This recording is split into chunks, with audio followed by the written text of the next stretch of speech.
As faculdades brasileiras produzem 50% de analfabetos por ano. Olha, dos que escrevem no Brasil hoje eu só leio por caridade. Não tenho absolutamente nada a aprender com eles. Uma faculdade de filosofia que não forma filósofo, ela está consumindo dinheiro público apenas para o seu próprio deleite ou para propaganda política. Quer dizer, que autoridade moral ou intelectual tem essa gente para falar sobre qualquer problema? É zero, zero, zero, zero.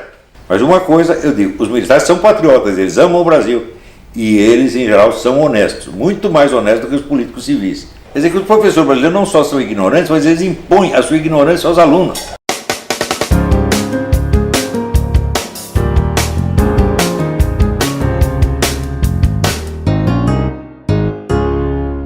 Professor Olavo de Carvalho, muito obrigada por nos aceitar essa conversa comigo aí na sua casa.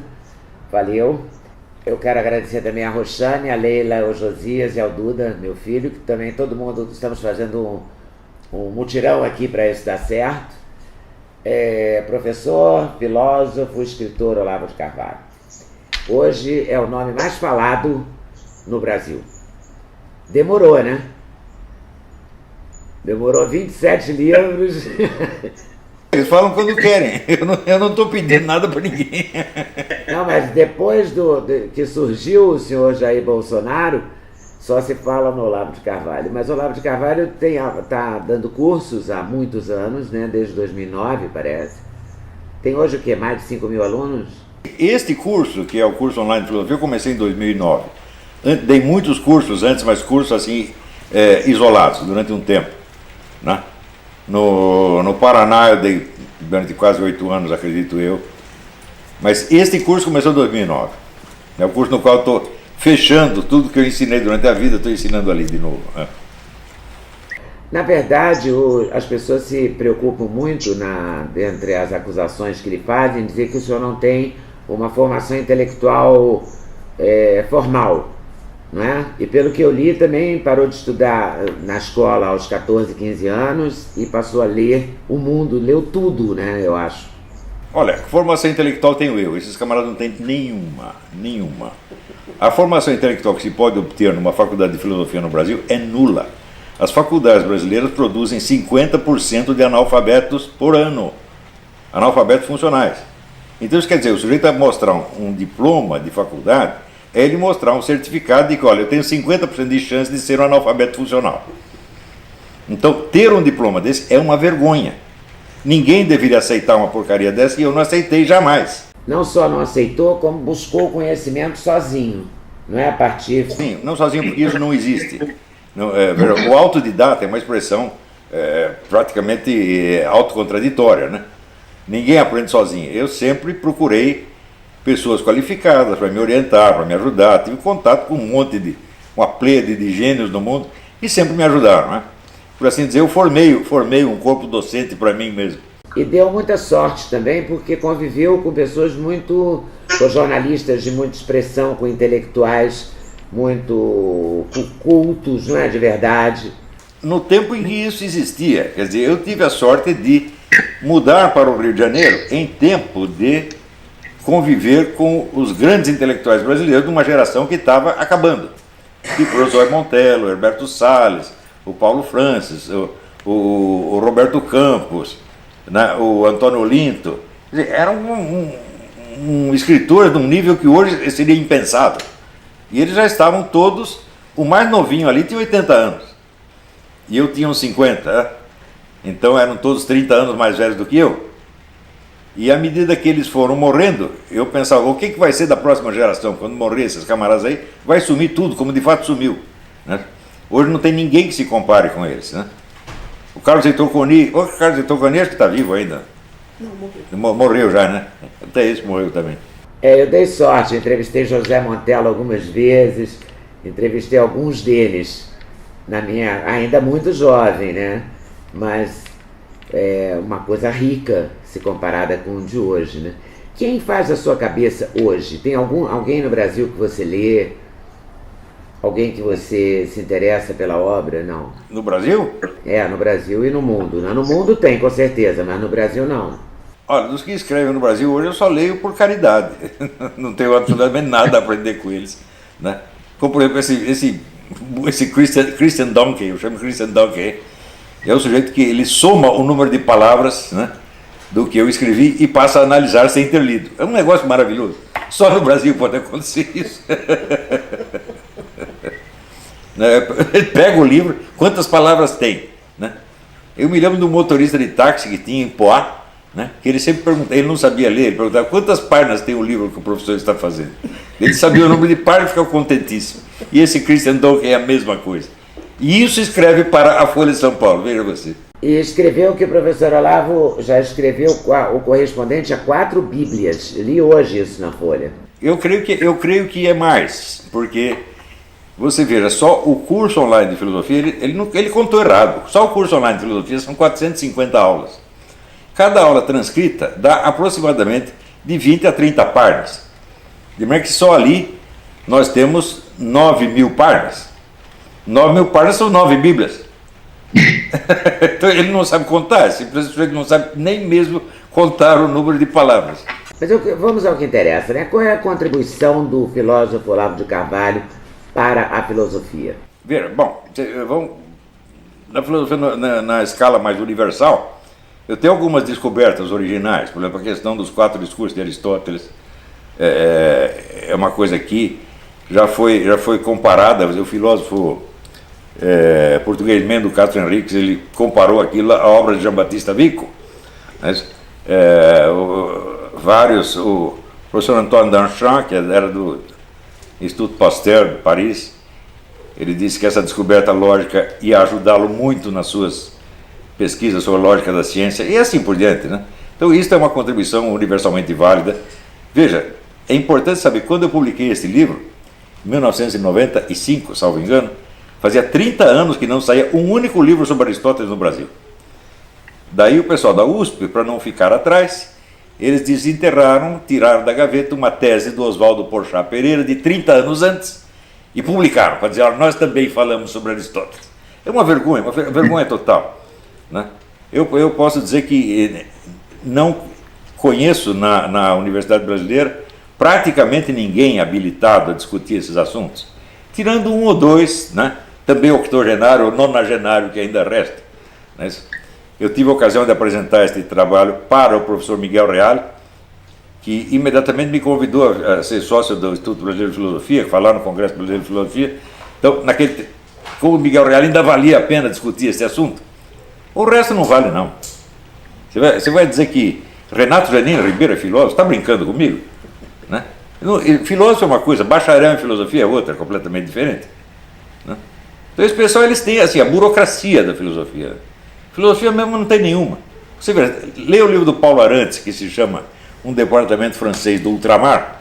Ele confessa que em 70 anos de atividade a USP não formou um único filósofo. Então para que existe? Então esta entidade é evidentemente um estelionato. Uma faculdade de filosofia que não forma filósofo, ela está consumindo dinheiro público apenas para o seu próprio deleite ou para propaganda política. Então, evidentemente aquilo é uma entidade estelionatária, fraudulenta. Já devia ter sido fechada há muito tempo. Você veja, o maior filósofo brasileiro, que foi Mário Ferreira dos Santos, a USP nunca tomou conhecimento de que esse homem existia. Esse é um dos grandes filósofos da humanidade, talvez o maior filósofo do século XX. Eles não descobriram até hoje. É um negócio incrível. Eles não se interessam pela filosofia brasileira. Quem se interessar? Bom, o meu professor, para não dizer que eu não cursei nenhum curso de filosofia, cursei sim. Cursei o curso dirigido pelo padre Stanislau lá dos Anjos, na PUC do Rio. E quando chegou no fim do 3º ano, o padre morreu. E daí eu cheguei lá, tinha um monte de cara de teologia da libertação, né, falando assim, o Evangelho segundo Nietzsche. Eu falei, vou embora, né? E o padre morreu, aliás, em circunstâncias extraordinárias. Ele era estoniano de origem, e quando os russos finalmente se retiraram da Estônia, ele ficou tão contente que ele teve um infarto e morreu. Nossa, morreu de alegria, hein? Morreu de alegria, E a partir daí eu abandonei o curso, não quis mais, porque eu achava o único cara com quem eu queria estudar, fazendo todo o panorama universitário brasileiro, era o padre lá dos Anjos. O resto eu não quero, não. E é curioso que eles dizem, não, ele não tem formação universitária, tem melhor que eles, melhor que a deles. Né? Eu estudei curso, quem valia estudar, eles não. Você vai aprender filosofia com o Renato Janine Ribeiro, tá brincando comigo, pô, Com a Marilena Chauí? Não dá, meu Deus do céu. Assim, é um pessoal intelectualmente muito inferior. E a inveja que eles têm é um negócio horrível. Porque ele diz, puxa, eu me esforcei tanto para tirar esse diploma, daí vem esse cara sem nada, e ele faz esse sucesso, todo mundo lê o que ele escreve. Os meus livros não vendem 2 exemplares, que coisa mais... Quer dizer, se roem de inveja, ficam roendo o pé da mesa. São os coitados, um bando de infelizes, né? Fracassados, né? É uma coisa horrorosa. E você vende bem, porque você já vendeu mais de 200 mil de vários livros. Não, o mínimo vendeu 500 mil. 500 mil, isso não, é assim, quase Paulo Coelho, ou mais que Paulo Coelho. Não é? Não sei. É incrível, é um sucesso extraordinário para o Brasil, né? O Mário Ferreira dos Santos, em vida, também vendia muito livro. Os livros dele eram um sucesso. Quando ele morreu, parou de vender. E os sucessores decidiram enterrá-lo e nunca mais falar dele. Isso é um grande gênio da filosofia. Quer dizer, a orientação filosófica dele é totalmente diferente da minha, mas eu vejo a grandeza do que ele fez. A USP até hoje não descobriu que existia o Mário Ferreira dos Santos. É um negócio incrível. Agora, o padre lá dos Anjos, ele quando chegou no Brasil, a primeira coisa que ele fez foi averiguar tudo o que havia de filosofia no Brasil. Ele juntou todas as obras de todos os filósofos brasileiros, publicou uma antologia apresentando um por um, ou seja, ele tinha interesse pelo pensamento brasileiro. Quem também tem é o atual ministro da Educação, o Ricardo Vélez Rodrigues, que é colombiano. Então estou citando aqui os caras que mais se interessaram pelo pensamento brasileiro foram um estoniano e um colombiano. Brasileiro mesmo, nenhum. Esse pessoal da USP só quer fazer um puxa o saco do outro. Né? Chega lá o Zé Américo, Mota Peçanha, Marilena Chau e ele, Marilena, e o Zé Américo. Né? É uma autoadoração absolutamente nojenta. É só para isso que serve, é só oba-oba, você está entendendo? Não tem substância nenhuma, zero. É triste isso, né? É triste, né? É muito triste. Chega o Zé Arthur Gianotti, ele diz, a filosofia é uma atividade que lida eminentemente em contextos. Eu digo, o sujeito que fala uma coisa dessa, ele tinha que ser retirado ali e jogado na privada. Porque se é texto, então Sócrates está fora da filosofia. Né? Na Romênia, eu tive a ocasião de estudar os ensinamentos do grande filósofo romeno chamado Petre Tsutsea, que nunca escreveu um livro. Tudo que se sabe dele foram os alunos que anotaram. Digo, então isso está fora da filosofia? Né? Quer dizer, outra coisa, você confundir filosofia com análise de textos, está confundindo filosofia com filologia. Que é exatamente o que fazem na USP, eles só fazem filologia, analisam texto e mais texto e mais texto. Eles nunca pegam um problema filosófico substantivo, só textos. Então é por isso que nunca viram filósofo, né? Eles ficam com essa masturbação textual pelo resto da vida. E agora estão encantados com a descoberta de Olavo de Carvalho, porque a partir do Bolsonaro, eles consideram que você fez a cabeça do Bolsonaro e que você indicou 2 ministros. Essa indicação de 2 ministros foi assim decisiva para Olavo de Carvalho estar em todos os jornais e merecer capa da Veja, perfil.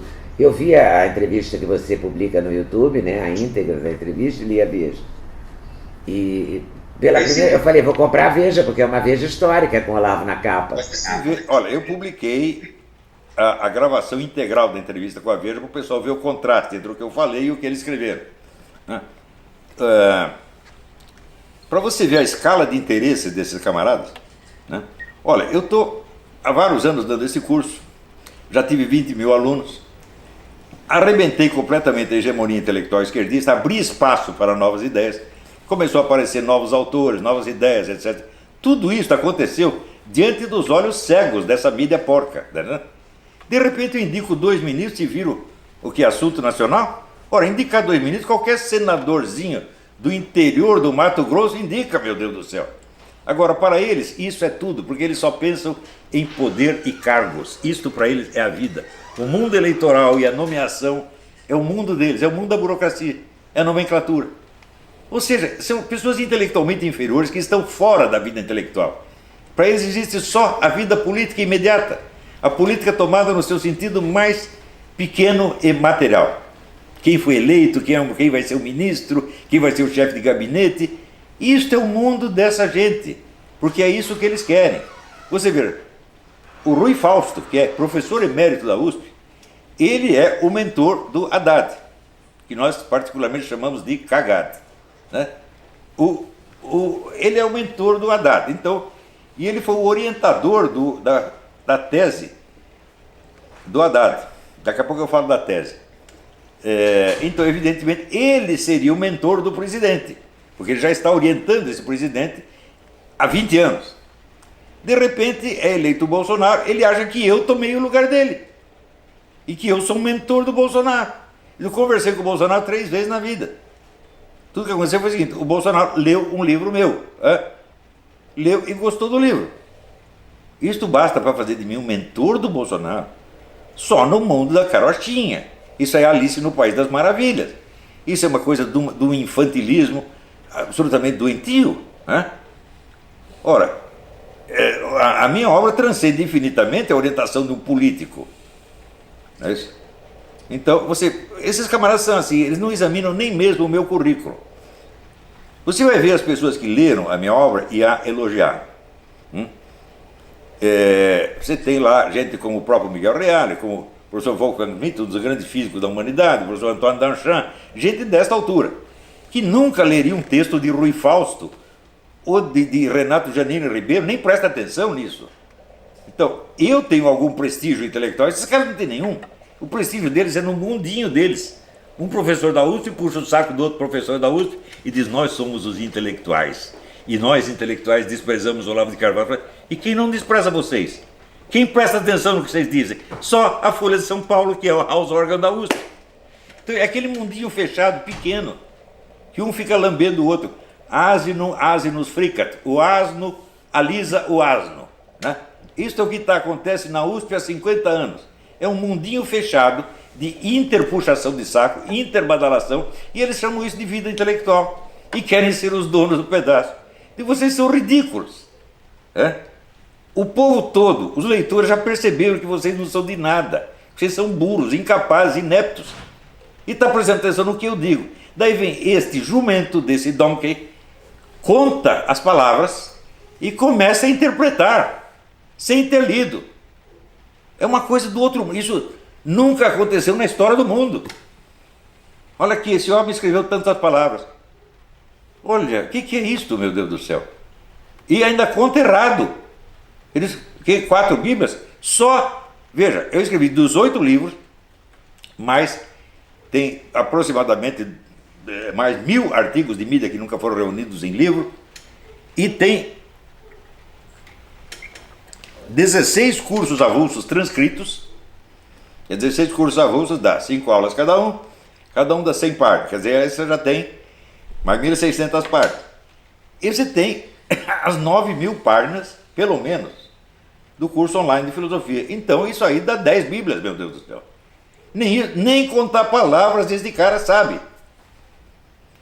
Olha, se eu contar aqui nos Estados Unidos, olha, tem um senhor que escreveu um artigo sobre a minha obra, sem ler, mas contando o número de palavras. Aqui eles não vão acreditar que isso acontece. Isso só acontece no Brasil. Que é assim, onde a universidade serve para fabricar analfabetos funcionais. Inclusive, é claro que esse analfabeto funcional, Rui Fausto é analfabeto funcional, todo o pessoal que está escrevendo, né, sem contar os jornalistas, esse então nem se fala. Né? Eu estou falando de professores de filosofia. É notório que são analfabetos funcionais, ele não entende o que escrevo. Eu digo, Rui Fausto, eu digo uma coisa, ele entende o contrário.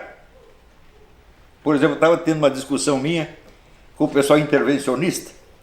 É um post do Facebook, não é um tratado de filosofia, nada difícil. Né?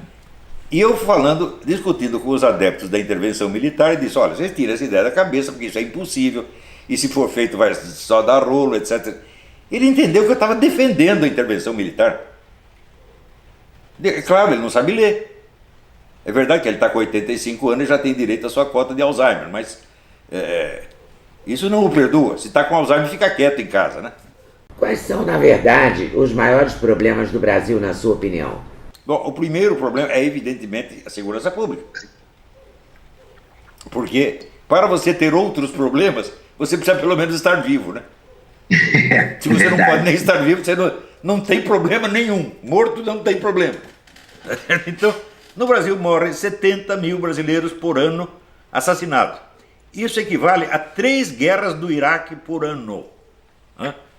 E, no entanto, eu durante décadas, eu não vi uma discussão sobre isso na mídia nem no parlamento. Eles discutiam os impostos, né? Eles discutiam a desigualdade social e não sei o que, só besteira. Ninguém falava, olha, estão matando brasileiro um atrás do outro. Eles simplesmente não se preocupavam com isso. Inclusive, quando foram denunciar o PT, né, muita gente, inclusive da esquerda, passou a denunciar o PT, só falavam da corrupção. Escuta, mas foi durante a gestão petista, que a gestão do PSDB e do PT, que o número de homicídios foi crescendo até chegar nos 70 mil. E vocês não falam disso. Quer dizer, pode matar o brasileiro, só não pode roubar. Quer dizer, isso mostra que é uma escala de valores totalmente perversa. Eles dão mais importância para o dinheiro do que para a vida humana. Quer dizer, que autoridade moral ou intelectual tem essa gente para falar sobre qualquer problema? É zero, zero, zero, zero. Além da segurança, a gente pode colocar a educação também como um problema brasileiro? Não, a educação chegou num nível de calamidade, porque não há educação brasileira. Os nossos alunos tinham sistematicamente os últimos lugares nos testes internacionais há 20 anos. E teve um ano que tem um ministro da Educação, não era nem petista, era o Paulo Renato. Ele vendo esse resultado e disse, poderia ter sido pior. Eu digo, o quê? Depois do último lugar tem o quê? Tem, né, tem o nada, é a hiena, não tem nem o inferno é alguma coisa, né, só tem o nada. Então, como é que o cara fala um negócio desse? Nós estamos num país, no ministro da Educação fala uma coisa dessa, ou então é que nem o Haddad que fala cabeçalho em vez de cabeçalho, ou como o Emir Sader que escreve Getúlio com LH. É esta gente que está dando palpite a respeito da minha obra. Eles não têm autoridade nenhuma, zero, são príncipes da inépcia. Eu não quis estudar na faculdade por causa disso. Veja, quando eu tinha uns 18, 19 anos, eu falei, bom, eu vou frequentar umas aulas como ouvinte, para ver para onde eu vou. Fui na PUC, fui na USP, etc. Falei, não, aqui eu não venho. Se é para ouvir esses caras falando besteira, né? Falar de coisas que eu já estudei mais do que eles, eu não quero. Eu vou seguir outro caminho. E nesse outro caminho, ainda nem era de esquerda a universidade como é hoje, né? Não, ela sempre foi de esquerda. Sempre foi. Mas veja, tão intensamente. O problema não é o esquerdismo. Eu vou explicar para você. Essa pergunta precisa ser uma resposta mais comprida. Tá. Você vê, Aristóteles descobriu, e até hoje não foi desmentido, que o conhecimento humano só avança por confrontação de hipóteses opostas. Ele chamava isso de dialética. Dialética tem dois discursos ao mesmo tempo. Então, se não há confronto, simplesmente a coisa não anda. Não apenas não anda socialmente, quer dizer, a ciência não progride, mas a mente individual também não funciona. Se ela não tem a dose suficiente de contraste, ela não funciona. Ora, quando você pega um discurso ideológico pronto, espalha para tudo quanto é lado e suprime a oposição, o que acontece? Todo mundo emburrece. E foi isso que aconteceu na Universidade Brasileira. Você veja, eu mesmo coloquei em circulação centenas de autores fundamentais que estavam banidos da Universidade. Ninguém tinha ouvido falar.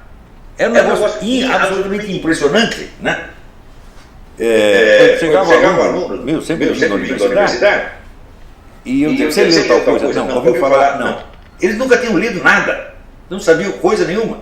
Eles só liam assim, Antônio Gramsci, Michel Foucault, Jacques Derrida, aquela mesma receita igualzinha desde os anos 60, um negócio horroroso. Então, se eu falasse de qualquer filósofo novo, perguntava, você já leu John Dewey? Não. Você já leu Jean-Luc Marion? Não. Você já leu esse? Já leu aquele? Não. Eles não sabem nada do que está acontecendo na filosofia no mundo. Então, se fecharam num circuito autorrepetitivo, tá certo? Imensamente vaidoso, imensamente emborrecedor. E destruíram a alta cultura do Brasil. E, portanto, destruíram a educação. Isto é um crime inominável. O crime que essa gente fez contra a educação brasileira é ser tão grande que não há palavrões na língua portuguesa suficientes para qualificar essas pessoas. Então, por exemplo, no ano de 2000, 140 professores da USP, da PUC, etc., publicaram um treco chamado Dicionário Crítico do Pensamento da Direita.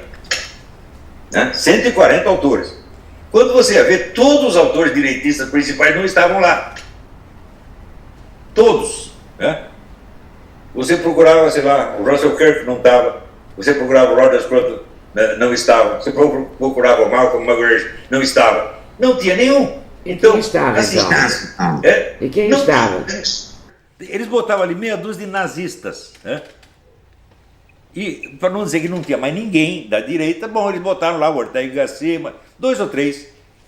E isso para eles era o pensamento da direita. Então o que eles estavam fazendo? Estavam escondendo o pensamento da direita, escondendo em primeiro lugar deles mesmos, que eles não conheciam, e escondendo dos alunos em segundo lugar. Então é claro que aquele livro era uma fraude, era um estelionato. Os autores deveriam ir para a cadeia por enganar os seus alunos desta maneira.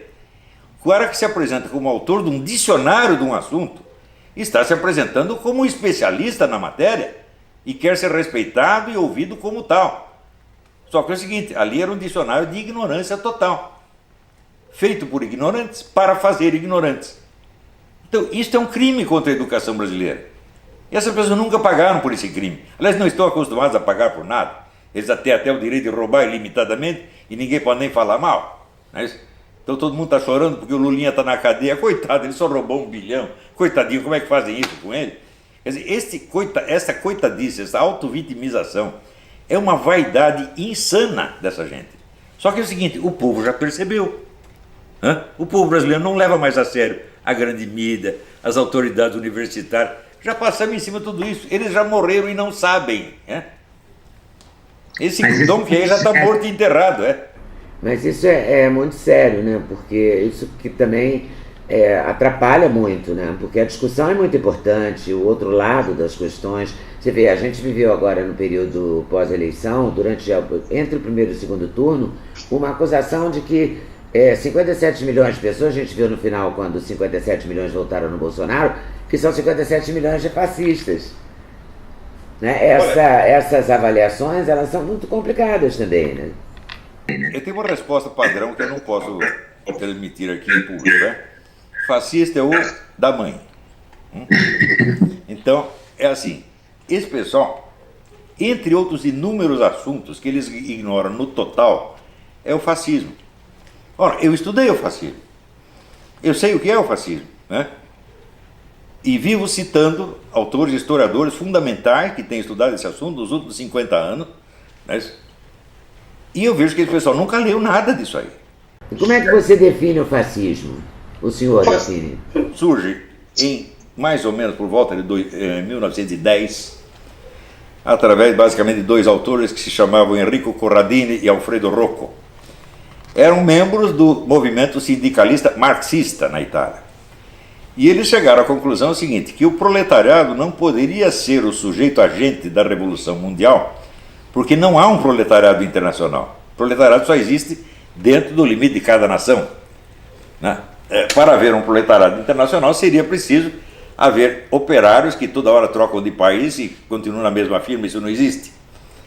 Então, eles disseram, olha, o verdadeiro sujeito da revolução não é uma classe social, é uma nação.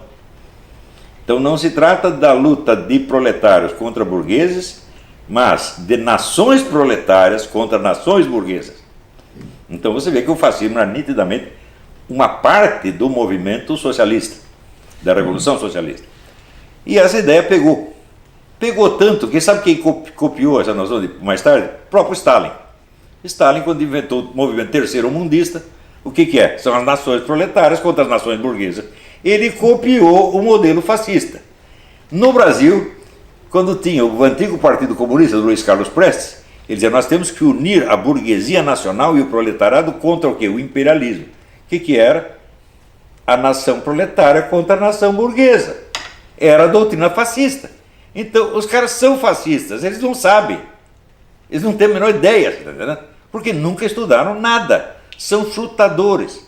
Veja, o que eles sabem do fascismo foi o que eles leram no Trotsky. O Trotsky nunca entendeu sequer o que era o comunismo. Se ele entendesse, ele não teria morrido com a picaretada na cabeça.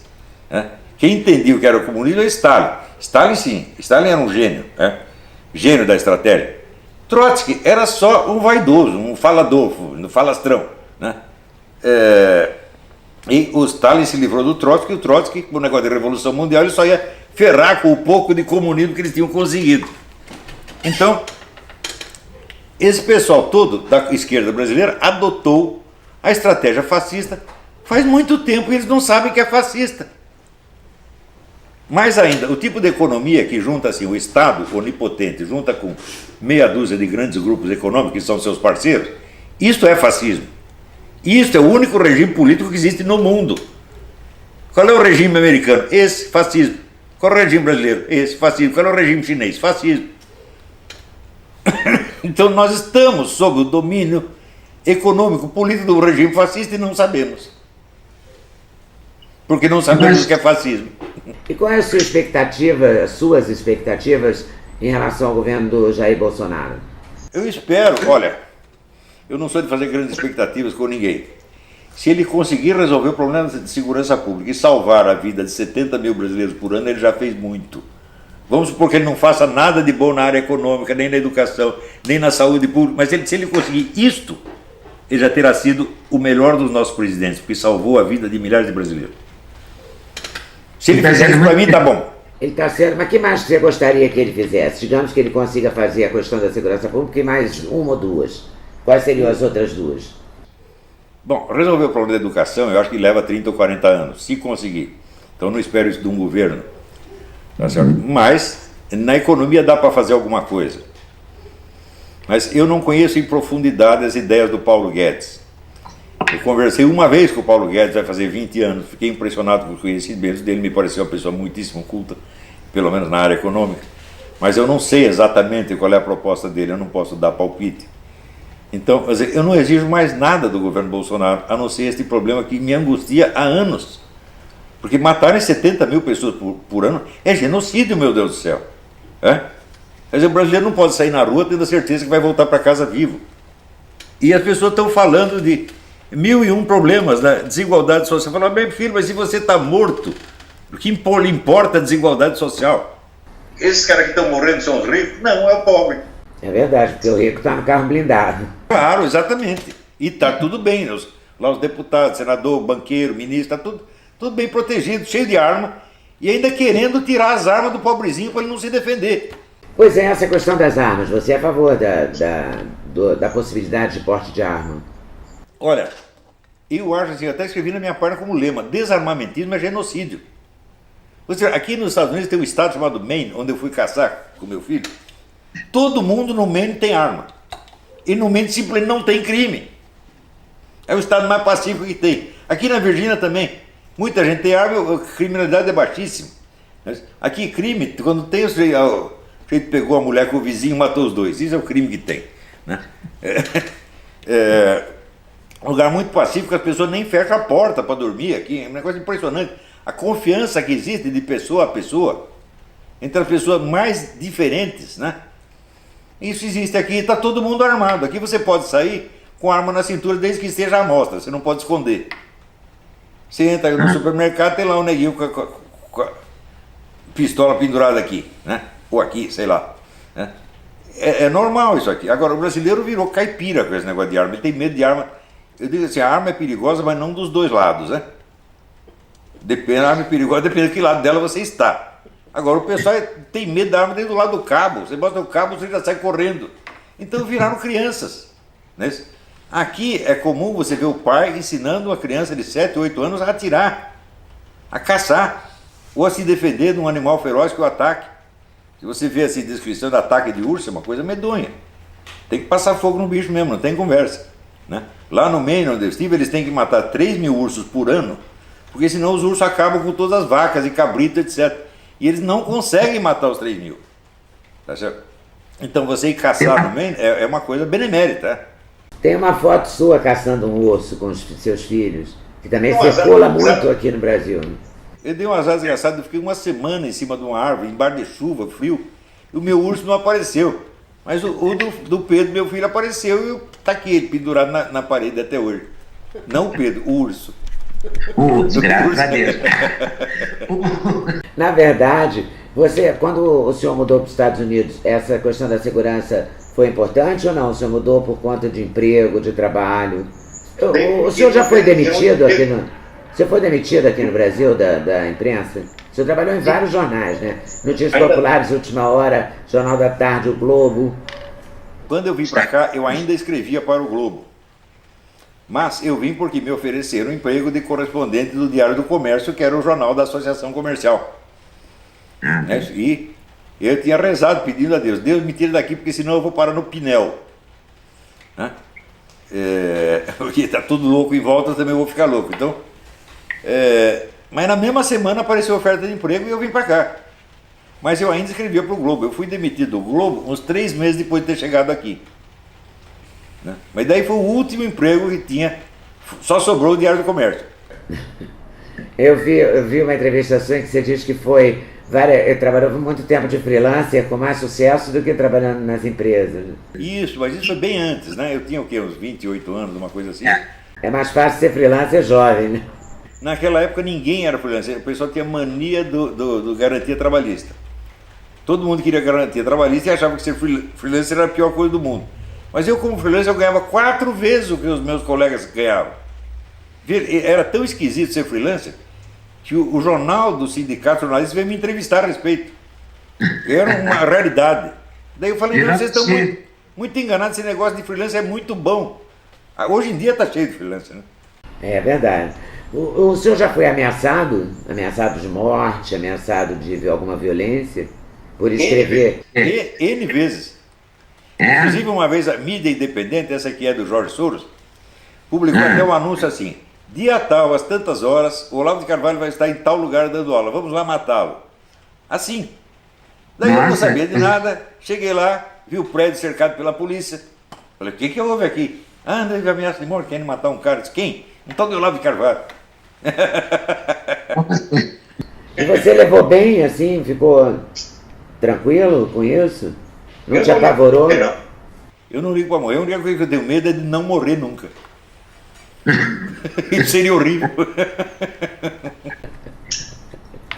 Ah, meu Deus. E você acredita, você é um católico, o senhor é católico. Eu toda hora estou me confundindo aqui, desculpa, tá? Eu vou falando você e tinha que falar senhor, mas me confundo. A questão religiosa no Brasil nesse momento tem vários acontecimentos muito preocupantes. Um foi a chacina na igreja de Campinas, que o rapaz matou várias pessoas. Temos a situação do João de Deus, acusado de estupro e de violência contra várias mulheres, de crimes sexuais. E temos a questão do deboche do que foi vítima a pastora Damares, nomeada pelo Bolsonaro. A gente entende isso como uma intolerância religiosa ou entende como fatos isolados? Não, eu acho que no Brasil existe um problema de intolerância religiosa gravíssimo. Não só entre as religiões, mas também dos ateus contra os religiosos. Você veja, esse pessoal evangélico, ele sofre discriminação todo dia. Inclusive da parte católica, isso que é uma vergonha. Não é isso? Então, você veja, discordância, eu tenho enorme discordância, eu já escrevi muita coisa contra a doutrina protestante, essa coisa toda. Mas eu não posso fazer chacota com o sujeito por ser evangélico, né? Porque afinal de contas, ele tem no meu entender, ele tem uma visão errada do evangelho, mas ele tem amor a Jesus, ele tenta viver de acordo com aquilo que ele entende que Jesus ensinou, tá certo? Ele ama o mesmo Deus que nós amamos, eles são, como a igreja tem o termo certo, são nossos irmãos separados, né? Irmãos separados, você espera que não esteja separado para sempre, um dia vamos estar juntos, né?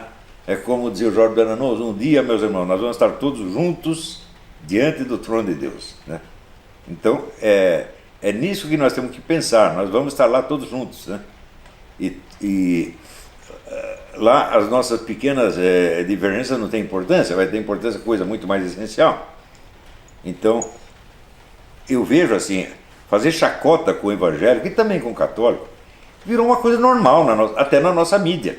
Nossa mídia, universidade. A universidade, o sujeito não pode dizer que ele é religioso, que todo mundo cospe nele, é uma coisa horrível, né? Agora eles falam, discriminação anti-gay, não existe.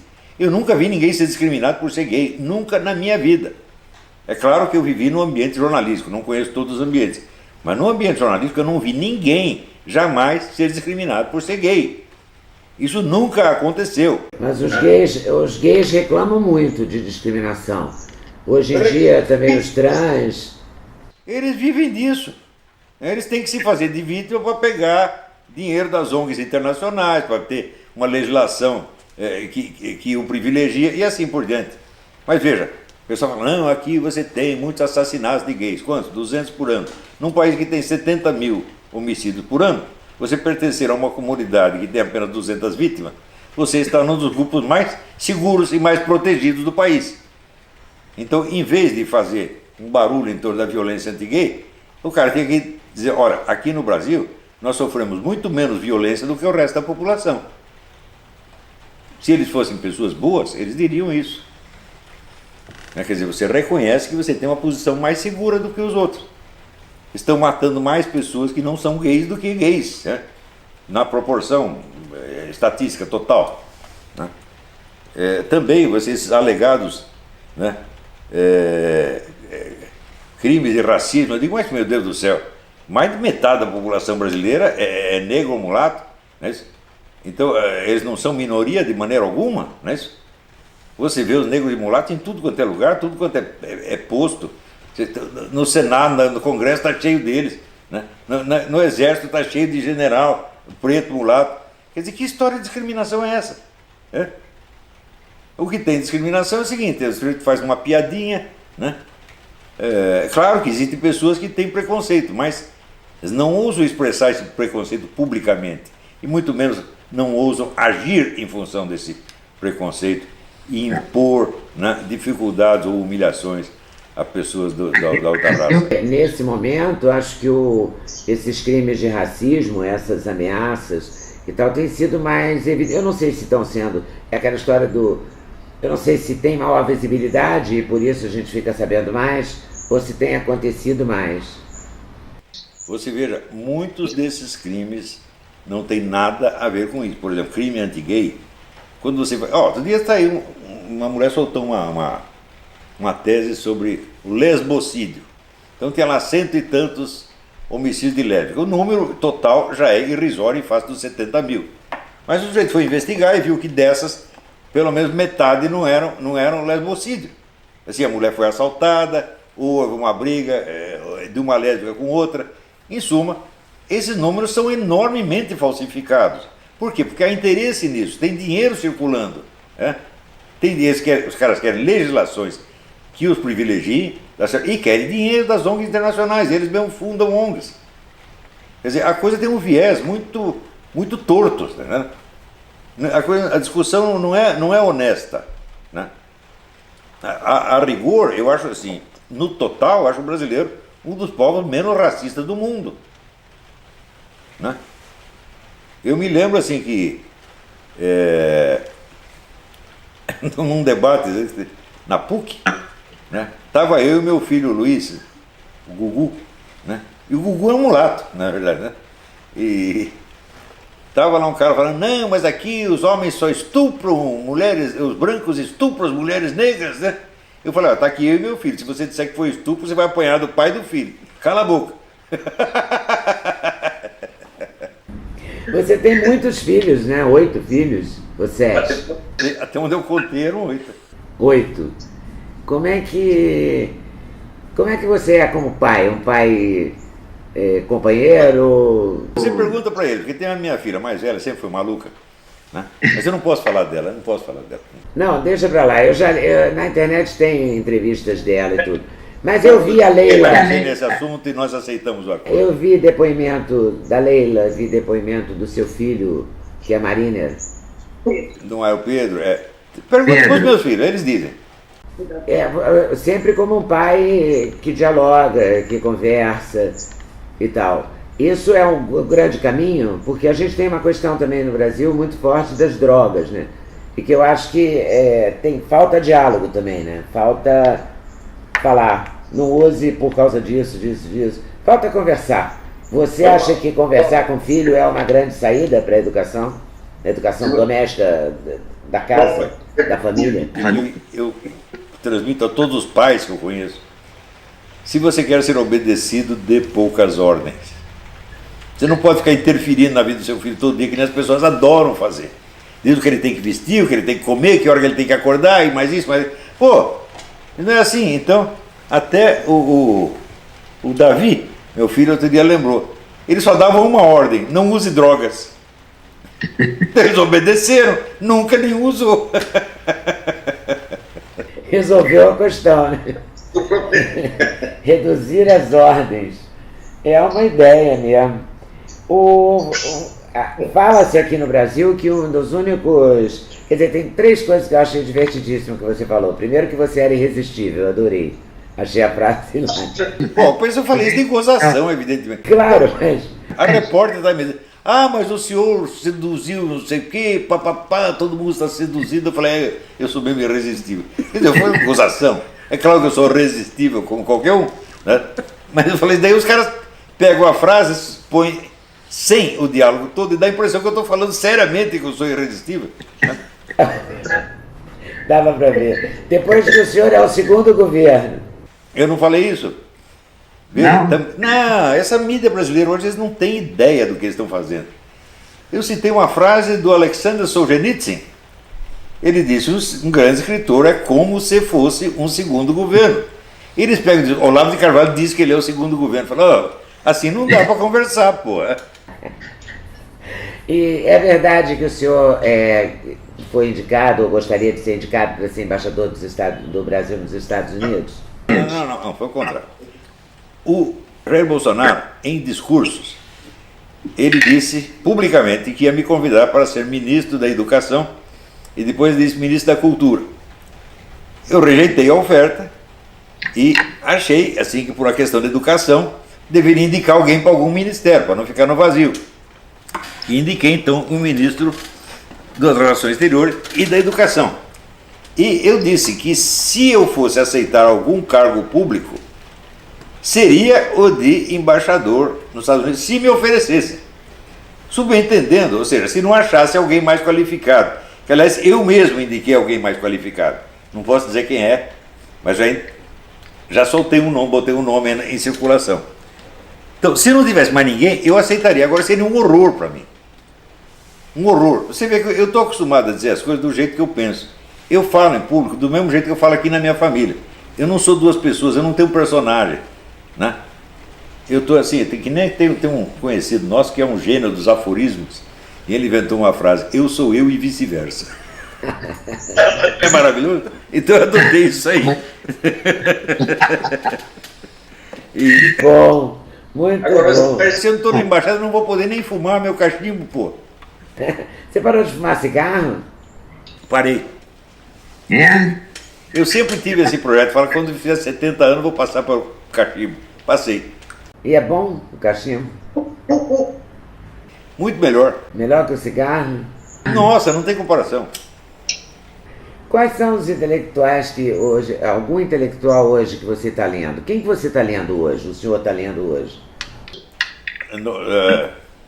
Do Brasil? Uma vez eu li, que eu ouvi o senhor dizendo que quem não leu 70 livros por ano não pode ser uma... O especialista numa área, ele tem que ler 70 livros da especialidade dele por ano, se ele quiser se manter atualizado. Né? Então, bom, eu leio os livros assim, por assunto que estão me interessando no momento, que não quer dizer que eu considero aqueles os intelectuais mais importantes, né? Mas atualmente eu estou lendo muitos livros de um historiador israelense chamado Zeev Sternhell, que é um historiador do fascismo, um dos grandes historiadores do fascismo, né? E o outro americano chamado James Gregor, também historiador do fascismo. Porque como o pessoal começa a falar muito de fascismo, fala, não, eu vou pegar esse autor que eu já li 20 anos atrás, estou lendo de novo, né? Para refrescar as ideias. Mas não quer dizer que eu os considere os principais, né?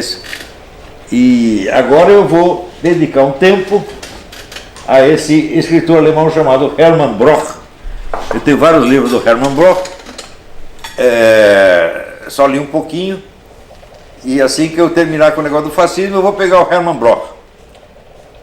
Houve uma fase, no ano passado eu estava lendo todos os romances do Jacob Wassermann, tremendo romancista alemão, maravilhoso, né?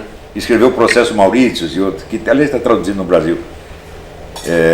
Fiquei um ano lendo tudo que tinha do Jacob Wassermann, né?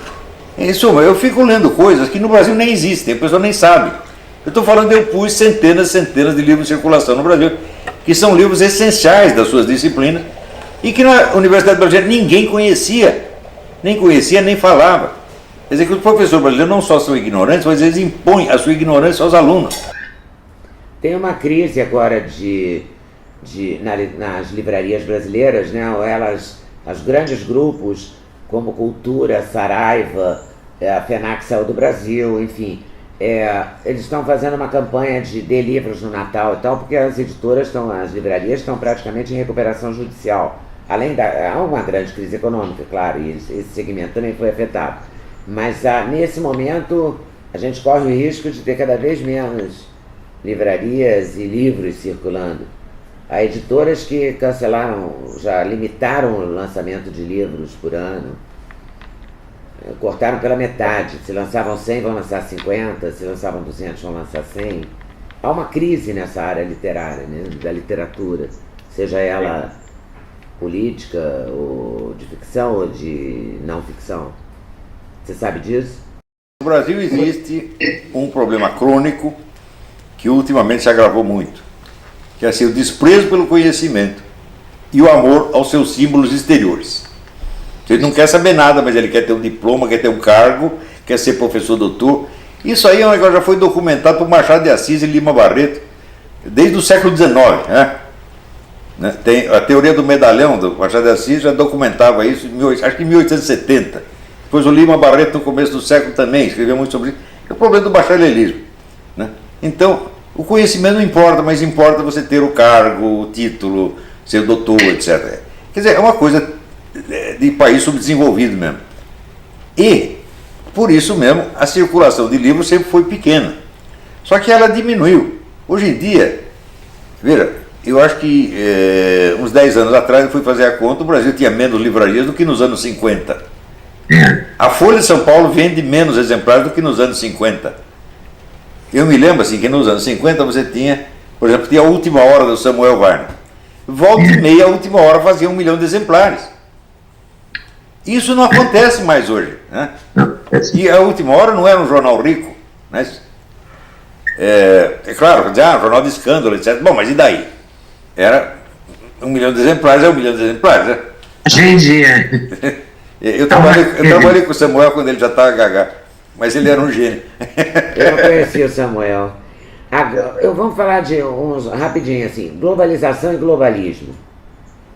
Qual que é o seu lado nessa história? Bom, globalização, houve várias globalizações. Cada vez que você tem uma expansão, né, das intercomunicações, então há um processo. O Império Romano foi um processo globalizante, a Igreja Católica foi um processo globalizante, os descobrimentos foram um processo globalizante e assim por diante. Isso aí é normal. Houve um grande geógrafo chamado Ellsworth Huntington, não é o Samuel Huntington, acho que era um tio-avô dele, que diz que, olha, existem poucas constantes na história humana, e uma delas é assim, a constante aproximação entre sociedades e culturas diferentes, né? Portanto, vamos dizer, a globalização é uma constante da história humana. Mas acontece que no fim do século XIX aparece um grupo de bilionários que tem a ideia de criar um governo global. Tem a ideia, vamos dizer, de transformar o planeta inteiro numa espécie de sociedade administrada por eles. O primeiro é o Cecil Rhodes, que foi o fundador da Rodésia, né? E depois vieram os Rockefellers, Rothschild e muitos outros, né? E o pessoal que se reúne no Clube Bilderberg, né? E eles realmente acham que eles são uns gênios insuperáveis que têm a solução para todos os problemas humanos. E o fato é que não são. Então, eles acham que é possível uma administração global, uma governança global, como eles chamam. E, bom, é possível, só que vai ser muito pior do que agora. Porque se você diz, há problemas que são globais e, portanto, exigem respostas globais. Eu digo, mas isso é de uma estupidez fora do comum. Por exemplo, se o sujeito vier assaltar a minha casa, né, eu devo esperar que os assaltos sejam eliminados na cidade inteira para depois cuidar do assalto da minha casa? Isso é um raciocínio inteiramente. O sujeito acha que aumentar o tamanho do problema é aproximar-se da solução. É uma ideia tão idiota que não deveria nem ser discutido. Se tem problemas locais, eles têm que ser resolvidos localmente. Os problemas globais têm que ser resolvidos localmente, porque globalmente você não vai conseguir, né? Então, mas eles têm essa pretensão e têm dinheiro. Então, um governo global é materialmente impossível. Mas uma coisa ser impossível não quer dizer que não haja idiotas em número suficiente lutando para realizá-la. Do mesmo modo que a economia comunista, ela em si é impossível. Mas você tem milhões de cretinos, bilhões de cretinos tentando criar aquilo. Então o esforço de criar o impossível cria uma série de males possíveis. E a teoria do poder moderador? Talvez funcione no Brasil, eu não sei. Tem gente que diz, o Brasil sempre precisou do poder moderador, que era representado pelo imperador, depois foi representado pelas Forças Armadas. Talvez isso funcione, né? Agora, você veja, eu não tenho nenhum modelo de sociedade para ensinar para as pessoas. Assim, você veja, e tudo que eu escrevo sobre política, só tem dois tipos de escritos. Tem escritos que são metodológicos, que são considerações metodológicas sobre a ciência política, e tem estudos de casos, situações específicas que eu estudo. Eu nunca escrevi um negócio sobre modelo de sociedade. E que é, vamos dizer, a própria definição da ideologia. Uma ideologia é um modelo de sociedade. Então, quando os caras me chamam de ideólogo, eles estão usando a palavra em sentido pejorativo e estão apenas me retratando como se eu fosse um deles. O que é muito lisonjeiro para eles, né? É muito lisonjeiro para um Rui Fausto, que nunca foi nada mais além de um ideólogo comunista, tá certo? Me chamar de ideólogo. Eu não sou, meu filho, eu sou um filósofo, você não é. Você é um servidor do partido. Você é o que a gente chama, na França, eles chamam telocrata, né? Você é o grupinho de intelectual que quer mandar no país. Isso é o que você é. Só sabe fazer, só sabe disputar cargo, né?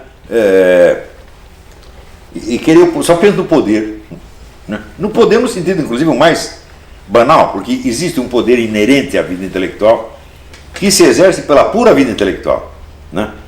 O escritor influencia através dos seus livros, né? Ele não precisa disputar cargo, ele não precisa conspirar, né? Agora o pessoal não entende isso, eles não entendem a força da literatura, a força da filosofia, a força do pensamento, eles não entendem.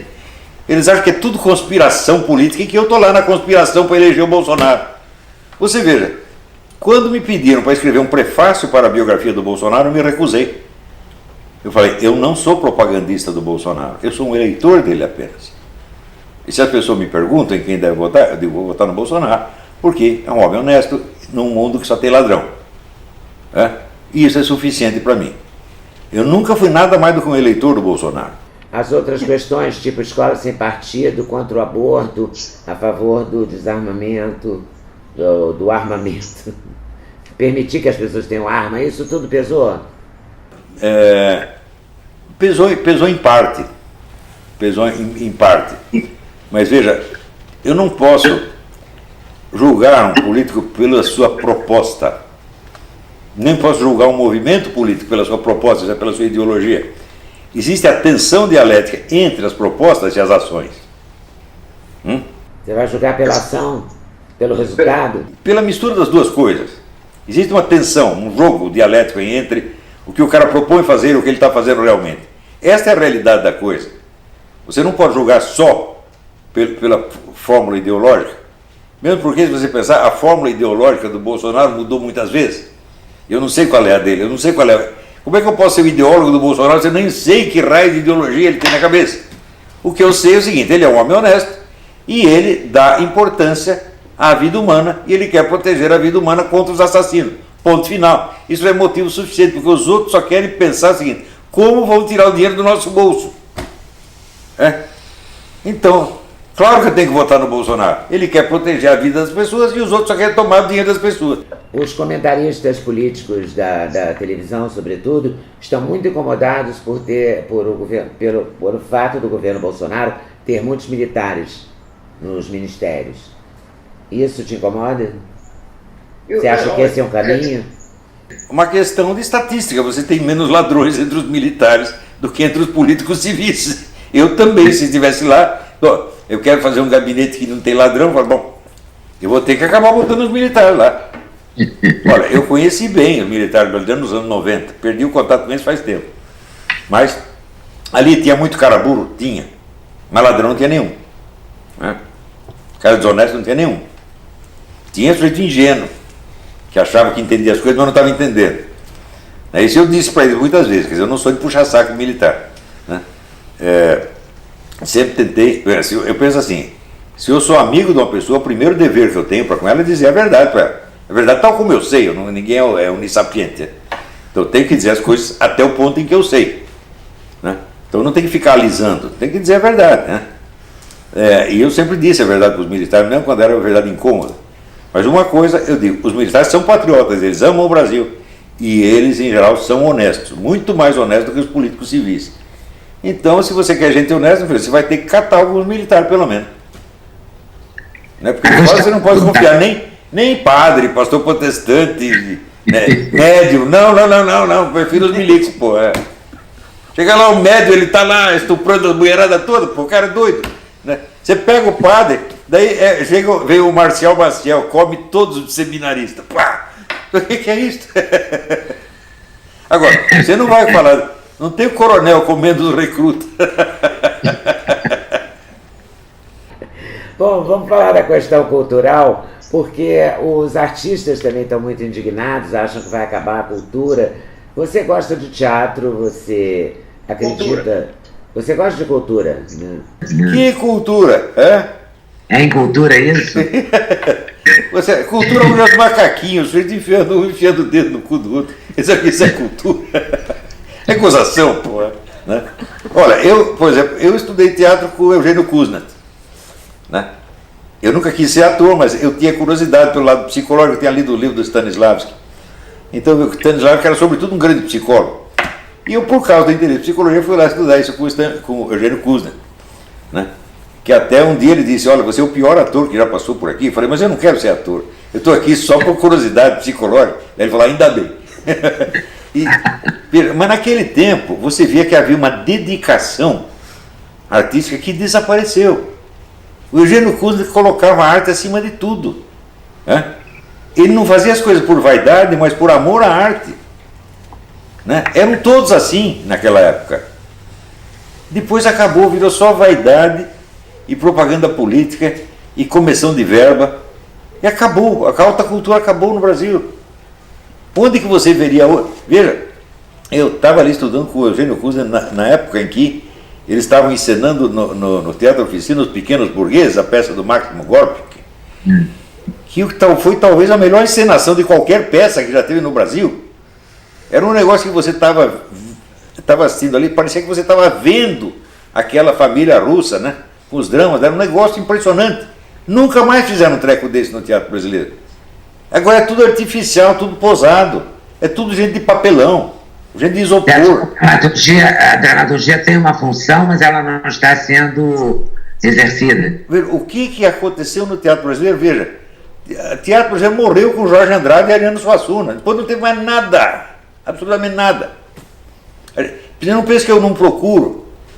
Eu procuro joias no Brasil como quem procura obras de arte no Brasil, como quem procura joias no lixo, você está entendendo?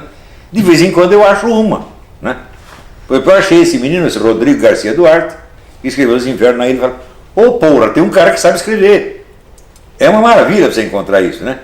Encontrei ele com os contos do Yuri Vieira, mas assim, é tudo você catando, que nem galinha ciscando, tá entendendo? Tá difícil de achar. E antigamente não, você tinha... Era uma coisa atrás da outra, era uma criatividade imensa. Agora, acontece que esses senhores doutores, como Rui Fausto, Arthur Gianotti, etc., dominaram a universidade e querem que a universidade monopolize a criação intelectual. Então, burocratiza toda a vida intelectual e mata, estrangula. Você vê, esse é um problema que aconteceu em todo o mundo, e em todo o mundo esse é um problema que é estudado. Existe um livro muito importante de um sociólogo americano chamado Randall Collins. O livro chama-se The Credential Society, a Sociedade das Credenciais, em que hoje em dia não importa o que você está fazendo, importa a credencial, importa o papel que ele mostra. Isso acaba com a vida cultural. E evidentemente os interessados nisso são sempre os mais medíocres, os mais incapazes de criatividade. Você imagina, por exemplo, se um escritor de verdade, como Josué Montello ou Jorge Amado, ia querer essa burocratização. O Jorge Amado, nem no tempo que ele era ultracomunista, ele era mais comunista que Stalin, nem nesse tempo ele ia querer a burocratização da vida intelectual, porque ele sabia que isso ia matar tudo. Ele sabia da importância da liberdade, do confronto, eles sabiam disso. Para criar. Até os comunistas sabiam disso, hoje em dia ninguém sabe, o cara diz, eu sou liberal, mas ele não sabe disso. Ele diz que é liberal, mas ele não quer o confronto de ideias, ele não pode ter o contraditório. Quando aparece o contraditório, eles reagem como estão reagindo à minha presença. é só fofocagem. Fofocagem, história de família, ou então é contar o número de palavras e sair falando sobre isso. Meu Deus, é uma coisa, uma jumentice indescritível. Isso nunca aconteceu na história do mundo. Eu conto aqui para os americanos o que está acontecendo no Brasil, eles não acreditam, eles acham que eu estou inventando, pô. Eu falo o negócio da mandioca para eles, não acreditavam, pô. Imagina se falar do ar, né? Pois é, a história do ar, ou a cabeça redonda para as ideias circular. O que é isso? Você assiste filmes? O Josias fez um filme, O Jardim das Aflições, né, baseado no Jardim das Aflições, que foi boicotado a beça, se bem que eu vi o Josias no programa do Danilo, vi ele dando algumas entrevistas. O Josias está aqui, o Josias é um gênio. Ele, quando falou, quero fazer um filme... Ele pretende filmar outras obras suas, outros momentos da sua... Talvez ele faça isso, eu espero que faça. Quando falou que ia fazer um filme sobre mim, eu fiquei aterrorizado. Né? Falei, ih, lá vem besteira. Mas o filme saiu ótimo. Saiu uma obra-prima. Gratíssima surpresa. E olha, eu gosto tanto de filme. Eu gosto tanto de filme que quando não tem filme bom, assisto filme ruim. Eu vive se queixando, né? Você me obriga a assistir essas porcarias. Eu falei, mas só tinha porcaria hoje, fazer o quê? Esse filme de invasão zumbi. Você se diverte em casa mesmo, você não é de sair muito não, né? Não, nunca sai de casa, tem preguiça. Né? Quanto mais velho fica, mais a gente fica gostando da vida de casa. Hein? Olha, aqui a vida da minha casa é muito divertida, minha família é muito divertida. Deve ser animada essa casa, né? Pelo que a gente vê, parece animada. E você não vê, o senhor não vê o Brasil há muito tempo, né? Não, eu tenho por norma, quando eu saio de um lugar, não volto mais lá. O senhor não pretende voltar ao Brasil, entendi direito? Não, vou morrer aqui mesmo. Jura? Não dá saudade de nada? Não, porque o que eu vou fazer aí? Não sei. Olha, eu vou aí só para ficar triste. Só para ver a decadência, só para ver a impotência criativa dos brasileiros. Isso eu vejo daqui mesmo, quanto mais de longe a gente vê isso, melhor. Porque é o seguinte, eu tenho amor ao Brasil, eu quero o bem do Brasil. Mas é tal negócio, o brasileiro é que nem um sujeito que, para você ajudar ele, você tem que ficar longe dele. Porque se ficar perto, ele vai te deprimir e você não vai conseguir ajudar mais ele. É uma teoria. Exatamente. É o amigo bêbado do pentelho. É melhor você ficar longe dele. De vez em quando você manda o dinheiro para ele, faz um telefonema curtinho, tá? Para animar ele um pouco. E olha, é só o que dá para fazer. Eu trabalho para o Brasil. Da cultura e política americana não participo em absolutamente nada. No começo participei um pouco, porque eu vi que não dá, isso aí não funciona. Então, tudo que eu estou fazendo é para o Brasil. Mas para trabalhar para o Brasil, você tem que estar longe, pô, para não se contaminar. E tem alguma coisa que te dá saudade na alimentação, sei lá, o mar, alguma coisa? Uma paisagem? Outro dia eu estava pensando assim, eu tive uma crise existencial porque eu estava com saudade de pastéis com caldo de cana. Eu falei, isso é uma coisa boa que tem no Brasil, está faltando. E também, né, cupim de boi, só tem no Brasil, aqui não tem. E aqui os bois não tem aquela corcova. Só nessa área mesmo a saudade, né? Só na área gastronômica. Me diz uma coisa, eu sei que tem que terminar a entrevista, mas dá vontade de ficar a vida inteira conversando com você e perguntando coisas. Só uma coisa que eu queria saber, o senhor tem acompanhado o Papa Francisco? O Chico Buarque foi ontem lá pedir a ele com um dia desses, não sei exatamente se foi ontem, mas com um documento de 100 páginas para pedir a libertação do Lula e tal. O que o senhor acha do Papa Francisco? Olha, eu acho que ele é um medíocre. O mínimo que eu posso achar dele é que é um medíocre. É um homem que realmente não tem capacidade para estar no posto em que ele está. Né? E se Deus deixou que ele fosse lá, em parte foi, né, para nos fazer passar um vexame. E nós precisamos de um vexame para aprender. Vocês não querem essa esculhambação toda da igreja? Tá bom, tá, isso aqui vai completar a esculhambação. É mesmo.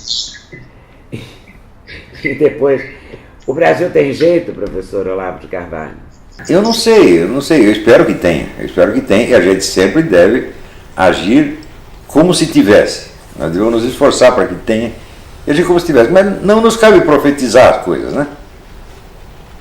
Não, olha, tem gente demais profetizando, Tem gente demais criando modelos de Brasil, tem gente demais inventando modelos de Constituição.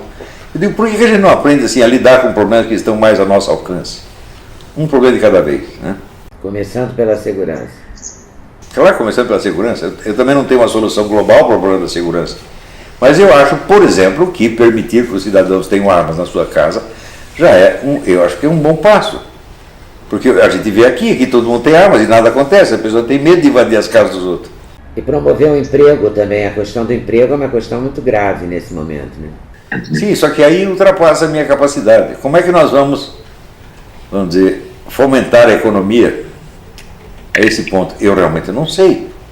Os empresários, alguns empresários que eu entrevistei recentemente, como o Luciano Hang, estão planejando da Avan, lá em Santa Catarina, eles estão planejando, o Flávio Rocha, parece que é aqui no Rio, na Riachuelo, que é Rio, Ceará, São Paulo, Ceará, estão planejando gerar empregos, investir na economia, fazer uma parceria, sem ser uma parceria formal, mas apostar no Bolsonaro e gerar mais emprego, o que seria uma coisa positiva. Né?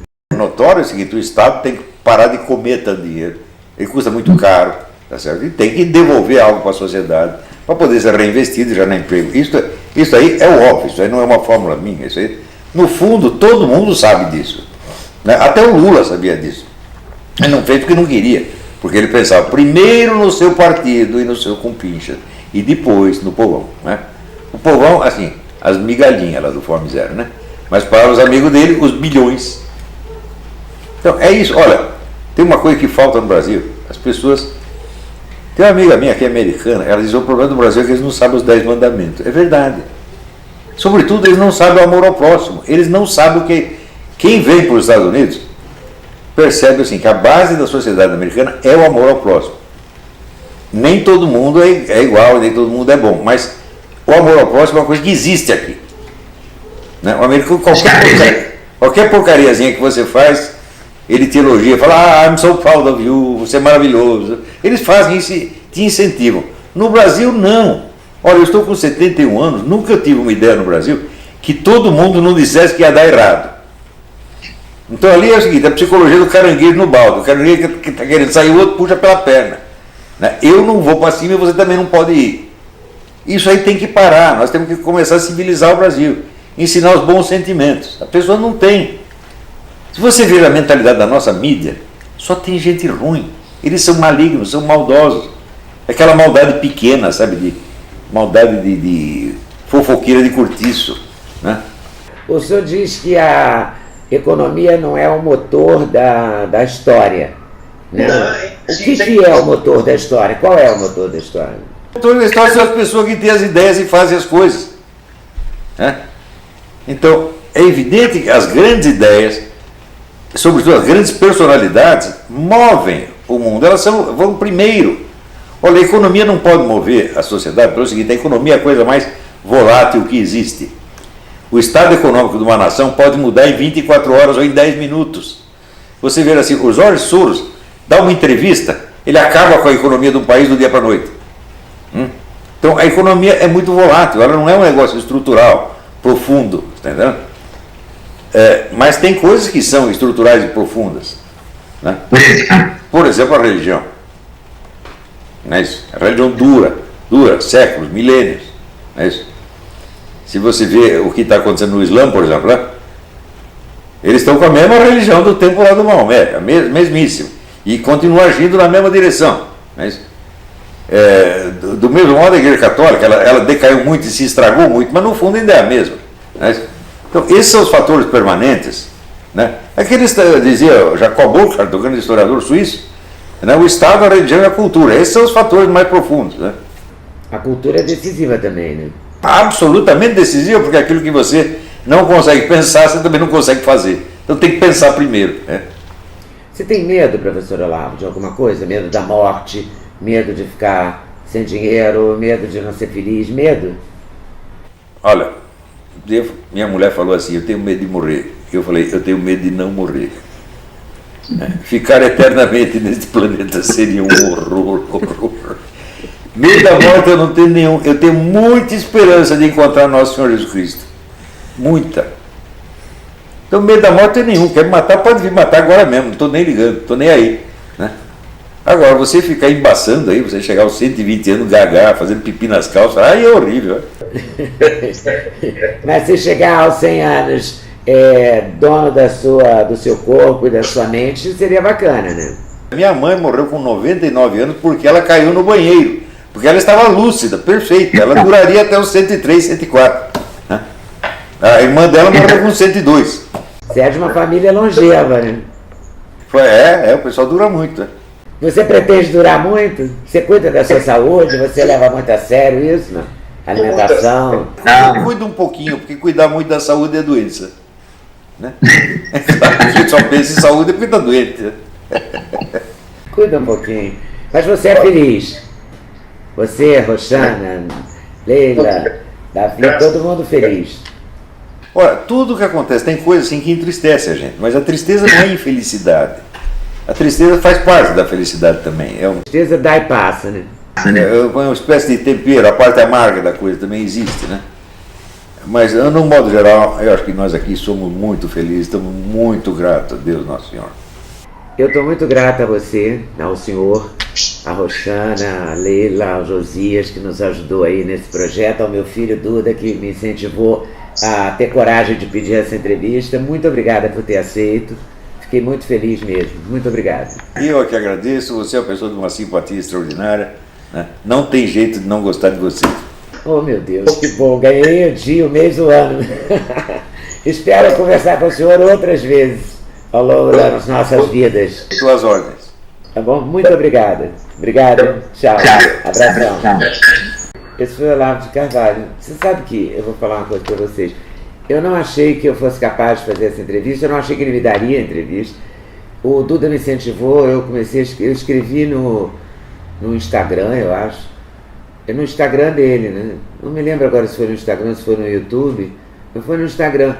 E um rapaz entrou em contato comigo, me passou o telefone da Roxana, a mulher dele, a quem eu agradeço publicamente, porque ela foi incrível, né? Intermediou isso. O Duda topou vir aqui para casa me ajudar com o Skype, porque eu não sou boa nisso. O Josias, por coincidência, o Josias, diretor do filme Jardim das Aflições, sobre a vida e a obra do Olavo, estava lá na Virgínia e ajudou a gente também por lá. Então, muito obrigado a todos. Super valeu. Eu adorei ter feito a entrevista. E você vai lá, se inscreve no nosso canal, prestigia, espalha para os amigos, dá o like. Isso é muito importante para o canal existir, sabe? E para eu conseguir cada vez mais conversar com o maior número de pessoas e dividir, compartilhar, que é a palavra da moda, essas entrevistas e essas histórias com vocês. Valeu? Então, até a próxima. Até o próximo vídeo. Obrigado.